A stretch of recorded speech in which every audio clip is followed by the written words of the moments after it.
আরে আরে এই কুয়োর জলে কি আছে রে, কেমন বাবল উঠছে।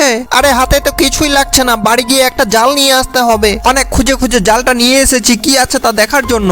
জালটি নিয়ে কুয়োর জলে ঘাটাঘাটি করি কিন্তু কিছুই তো উঠে আসে না। তারপর আমি হতাশ হয়ে বাড়িতে গিয়ে বাড়ি থেকে জল ছাকার মোটরটা নিয়ে চলে আসি। পাইপটা সেট করে মোটরটা চালিয়ে দিয়েছি। আজকে আমি দেখেই ছাড়বো এখানে কি আছে। জল সব কমে এসেছে আর আমি বাড়ি থেকে ঘাড়ে করে নিয়ে আসলাম একটা মই দিয়ে নিচে নামতে গা ছমছম করছে, তাও বুকে সাহস নিয়ে নেমে পড়ি কি আছে তা দেখার জন্য। কি পেলাম তা দেখার আগে তুমি যদি স্মার্ট বয় হও তবে একটি লাইক করো, আর যদি কিউট গার্ল হও তবে 5+5 কত হয় কমেন্টে জানাও। ফাইনালি আমি কুয়োর ভিতর থেকে পেয়ে যাই একটি 300 বছর পুরনো বিশাল বড় কচ্ছপ।